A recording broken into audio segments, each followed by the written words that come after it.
बिस्मिल्लाहिर्रहमानिर्रहीम। अस्सलाम वालेकुम डियर स्टूडेंट्स, उम्मीद करता हूँ कि आप लोग सभी बखैर वफ़ियत होंगे। तो आज की इस वीडियो के अंदर हम लोग 9th इस्लामियात के बाब नंबर 3 के टॉपिक नंबर 3 आमुल वफूद, इस सबक की एक्सरसाइज में से इसके MCQs, शॉर्ट क्वेश्चंस और लॉन्ग क्वेश्चंस को मुकम्मल करेंगे। तो जो बच्चे चैनल पे नए हैं वो लाजमी तौर पे चैनल को सब्सक्राइब कर ले ताकि मज़ीद इस तरह की एजुकेशनल वीडियोज़ बआसानी आप लोगों तक पहुँच सकें। तो यहाँ पे स्टूडेंट्स हम लोग सबक अमल वफूद की एक्सरसाइज में से पहले इसके MCQs मुकम्मल करेंगे, इसके बाद शॉर्ट क्वेश्चंस और लॉन्ग क्वेश्चंस को कंप्लीट करेंगे। नंबर 1 MCQs है, अमल वफूद से मुराद है। तो इसका अलफ आंसर दुरुस्त है, वफूद का साल। नंबर 2, बनी तमीम के सामने नबी करीम ख़ातमुन नबीयीन सल्लल्लाहु अलैहि वसल्लम ने बतौर ख़तीब की शख्सियत को पेश किया। तो इसका भी अलफ आंसर दुरुस्त है, हज़रत साबित बिन कैस रज़ी अल्लाह ताला अन्हो को। नंबर 3, नबी करीम ख़ातमुन नबीयीन सल्लल्लाहु अलैहि वसल्लम की खिदमत में हाज़िर होने वाले वफूद को ठहराया जाता था। इसका भी अलफ आंसर दुरुस्त है, मस्जिद नबवी में। नंबर 4, वफ़द बनी तमीम की क़यादत कर रहा था। इसका अलफ आंसर दुरुस्त है, इकरा बिन हाबिस। नंबर 5, वफ़द अल कैस के सरदार अशंज की 2 खूबियाँ थीं। इसका भी अलफ आंसर दुरुस्त है, हलम और वकार। तो यहाँ पे स्टूडेंट्स हम लोग इस सबक के MCQs मुकम्मल कर चुके हैं। अब हम इसके मुख्तसर सवालात को मुकम्मल करेंगे। नंबर 1 मुख्तसर सवाल है, नबी करीम ख़ातमुन नबीयीन सल्लल्लाहु अलैहि वसल्लम ने अमल वफूद में मेहमानों के साथ किस तरह इज़्ज़त व इकराम का मामला फरमाया, वजाहत करें। इसका आंसर पेज 47 पर दिया गया है। शॉर्ट क्वेश्चन 1 का आंसर स्टूडेंट्स आप लोग पेज 47 से यहाँ से शुरू करेंगे।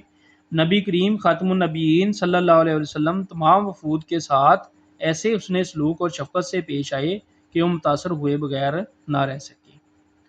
यहाँ से लेके यहाँ तक लिखेंगे और इसके बाद यहाँ से शुरू करेंगे। नबी करीम ख़ातमुन नबीयीन सल्लल्लाहु अलैहि वसल्लम की तरफ से इन वफूद को मस्जिद नबवी में ठहराना, इनके इस्तकबाल और क़याम ताम का इंतज़ाम करना आप ख़ातमुन नबीयीन सल्लल्लाहु अलैहि वसल्लम के हुस्न इंतज़ाम और करीमाना अखलाक की उम्दा मिसालें हैं। तो यहाँ से लेके यहाँ तक और फिर यहाँ से लेके यहाँ तक आप लोगों ने शॉर्ट क्वेश्चन 1 को मुकम्मल करना है। शॉर्ट क्वेश्चन नंबर 2, वफूद की आमद ने जज़ीरतुल अरब में इस्लाम के फैलाव में क्या किरदार अदा किया और इसका क्या नतीजा बरामद हुआ। इसका आंसर पेज 47 पर दिया गया है। शॉर्ट क्वेश्चन 2 का आंसर स्टूडेंट्स आप लोग पेज 47 से यहाँ से शुरू करेंगे। 9 हिजरी में पूरे अरब से इतनी कसरत के साथ वफूद नबी करीम ख़ातमुन नबीयीन सल्लल्लाहु अलैहि वसल्लम की खिदमत अक़दस में हाज़िर हुए कि इस साल का नाम ही आमुल वफूद पड़ गया। नबी करीम ख़ातमुन नबीयीन सल्लल्लाहु अलैहि वसल्लम तमाम वफूद के साथ ऐसे हुस्न सलूक और शफ़क़त से पेश आए कि वो मुतासर हुए बगैर ना रह सके। जिन लोगों को कबूल इस्लाम की सआदत नसीब हुई, इन्होंने ऐसे खलूस के साथ इस्लाम की तबलीग की कि पूरे के पूरे कबाइल दायरा इस्लाम में दाखिल हो गए। यहाँ तक कि खुतबा हज्जतुल विदा के मौका पर मुसलमानों की तादाद 1 लाख से तजावज़ कर गई। तो यहाँ से लेके यहाँ तक आप लोगों ने शॉर्ट क्वेश्चन 2 का आंसर मुकम्मल करना है। शॉर्ट क्वेश्चन नंबर 3, वफ़द बनी तमीम को बारगाह रसालत में हाज़िरी के वक़्त सिखाए गए अदाब में से कोई से 2 अदाब लिखें। इसका आंसर पेज 47 पर दिया गया। शॉर्ट क्वेश्चन 3 का आंसर स्टूडेंट्स आप लोग पेज 47 से यहाँ से शुरू करेंगे। अपनी आवाज़ों को नबी करीम ख़ातमुन नबीयीन सल्लल्लाहु अलैहि वसल्लम की आवाज़ से बुलंद ना करो। नबी ख़ातमुन नबीयीन सल्लल्लाहु अलैहि वसल्लम को यूँ ना पुकारो जैसे आपस में एक दूसरे को पुकारते हो। तो यहाँ से लेके यहाँ तक आप लोगों ने शॉर्ट क्वेश्चन 3 का आंसर मुकम्मल करना है। तो यहाँ पे स्टूडेंट्स लास्ट पे हम लोग इस चैप्टर की एक्सरसाइज में से इसका तफसीली सवाल मुकम्मल करेंगे।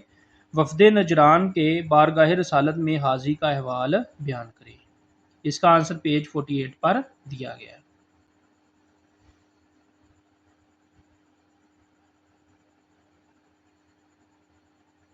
लॉन्ग क्वेश्चन का आंसर स्टूडेंट्स आप लोग पेज 48 से यहाँ से शुरू करेंगे। वफ़द नजरान, ये सारा टॉपिक आप लोगों ने पेज 48 से मुकम्मल करना है लॉन्ग क्वेश्चन के अंदर।